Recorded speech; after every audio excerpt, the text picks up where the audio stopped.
if your life has been feeling a little bit chaotic, a little messy, it's likely not bad luck. It really is, or it comes down to your emotional reactivity. So I'm gonna put you on a little bit of things that I learned about getting control of my emotions so I could stop ruining my own fucking life and self-sabotaging. Because really honestly, that's what it is. When you refuse to kind of like humble yourself and take a look at your own like part that you play in the bad things that happen around you in your life, you are self-sabotaging. You have to learn how to get control of your emotions. Well, I'm a person that feels everything very deeply. When I love deeply. When I'm angry, I'm really fucking mad. And that has gotten me in a little bit of trouble. So I'm not like saying this like it's an easy thing to do, because it definitely wasn't an easy task for me to tackle. And I'm not 100% there yet. Nobody in life like has it all figured out. I learn things all the time, every day. And we're gonna get into that because as women, there's not like a one size fits all, but there are definitely like coping mechanisms and things that we can keep in mind so we can mold something that will work for our own like situations that we're going through by like taking advice from other people. I have like word vomit. But basically like it is going to be different for every woman, because even if you're not a person like me who feels very deeply, we as women go through cycles. And I'm gonna get into this a little bit in the video about like how cycle syncing has really helped me in my life and with the way that I deal with people and the things that happen in my life. But we are people who work in cycles, so we have to really plan things around that in order to make our life a little bit easier. But we don't have to completely get rid of the part of ourselves that feel deeply. Like feeling deeply is a very beautiful thing, and this is not about learning how like being stoic and learning stoicism really isn't about getting rid of that part about yourself that feels deeply, or that feminine soft part of yourself. It's not about becoming cold. It's more about like learning how to live more strategically and to know when to express your emotions and how to do it in a way that isn't going to self-destruct every time. So this is about learning how to feel your emotions without letting them ruin you. And if we're being honest, a lot of women are not intuitive, they are reactive. So I want to talk about why emotional control is a very like huge source of power for women. So having emotions is normal, it's human, but letting them dictate your life is optional. If I did everything that I felt, I would probably like, it wouldn't look nice. It would not look good. We cannot do everything that we feel. I don't know if you guys have heard of that book, Don't Believe Everything That You Think, but also don't dismiss your emotions, because emotions are meant to be like a map. It's meant to be a guide. It's informative. It's not, that doesn't mean that every emotion that you feel is valid or the truth, but you need to learn from what you're feeling. Like if you're feeling envious, like this is a really big topic that I like to touch on for women. Being envious, being jealous is not always a bad thing. It can actually, oh my God, do I have PTSD? I thought my camera was about to fall and it wasn't.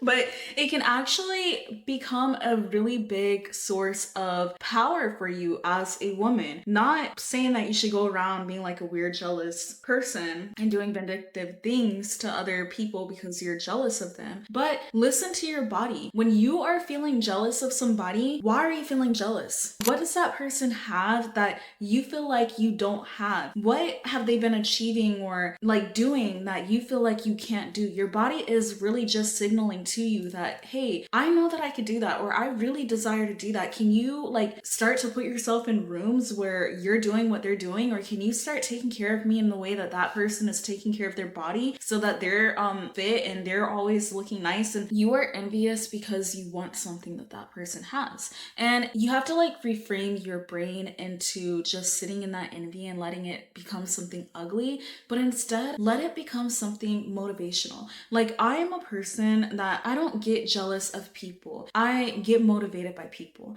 I have completely reframed that part of my mind because I feel like if you're lying if you tell yourself that you've never been jealous of somebody. And when I was younger, it used to really control me and make me feel insecure. And I feel like a lot of women have gone through that. That's like a part of being a woman. But you can learn to grow from that. And I feel like I've gotten to that point where I have definitely learned to really master the art of when I see somebody, and initially what my feeling used to be was envy and jealousy, I now feel motivated. I will literally study somebody that I actually admire and figure out, oh, how can I achieve whatever they're achieving or do whatever they're doing that is making me feel that feeling. So learn how to do that, not just with the feeling of envy, but every feeling that you have that maybe you would have correlated with something negative and you would do something that would negatively impact your life. Learn how to listen to what you're feeling, really like sink in and do the inner work. I hate kind of like using that word because I feel like a lot of people hear it and it gets used way too much and people don't actually like do what the meaning behind the word actually is. But this is really deep inner work and reflection and just like being real with yourself and allowing yourself room to feel, grow, and experience. Like every feeling that you feel, allow yourself to feel it, but you should not be responding to every feeling that you feel, not in a negative way anyway. So this will save you from being mean to other people, being nasty to other people because maybe you're envious of them, gossiping about them. This will save you from sending angry texts and responding to people out of emotion, and it will really like train you to wait, sit back, why am I feeling this way, and express yourself in a way that is respectful and in a way that is not going to make you move with regret the next day. So Stoicism isn't about masking emotions. It's not about like acting all big and hard. It's about mastering them and also being humble enough to recognize that we are all learning how to master our emotions, and sometimes we're going to slip up a little bit, and that is totally okay. But it's about you being open. Oh my god. So, suction tripod 1, me 0. This thing broke my camera lens. And I mean, it was a kit lens that came with my little Sony ZV E10. It had a good run. But anyway, we're gonna keep going anyway. So we were talking about Stoicism. Hey, and this is a good example of Stoicism. I'm controlling what I can and letting go of what I can't. A woman who can stay calm while other people are reacting is a woman who will always have the upper hand. When you learn how to be calm and not reactive, you make better decisions. You make more strategic decisions. And this matters even more because women are cynical. We truly do live our life in cycles, and learning how to like plan everything in your life around your period is going to make your life 10 times easier. I used to feel like my life was falling apart. At least once a month, I was getting into a fight with my friends or my partner or my parents even. And I truly just felt like I didn't really recognize the cycle. I just always used to think that I had problems and I was depressed and all this stuff. But I'm so glad that I am chronically online, and I stumbled across some TikToks of other women feeling like their life falls apart at least one time a month. And after going through a little bit of a,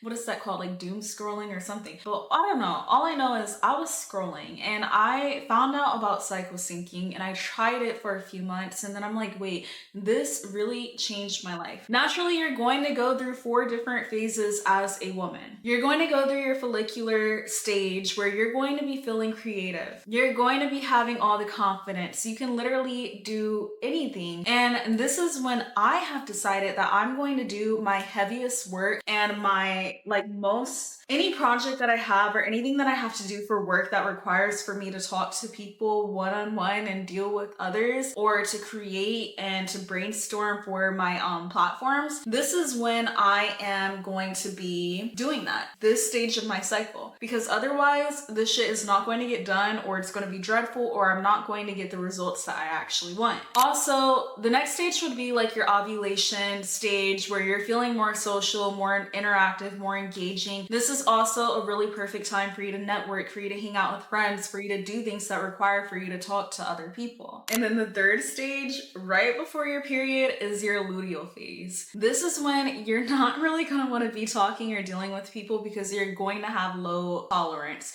You're going to feel a lot more low energy. I don't do heavy work. I don't interact with people a lot during this phase, and I plan for myself to go to a spa, take it easy in the gym, not really have to do much because I know that I'm gonna be not the nicest person. If I do have to deal with people or hard situations during this time, I will give up. I will give up. People will not like me. And then of course you have your menstrual phase. And obviously during your period, you're gonna wanna take it easy. You're probably in pain and you just need to be in bed. Learning as a woman that you cannot live and operate as a man and understanding that that is your power is very important, because like if you really do everything creative or social that you're supposed to do during those two phases when your body's hormones are naturally at peak for you to be doing those things, you're going to like kill it. If you try to do it during your menstrual cycle and when you're naturally supposed to be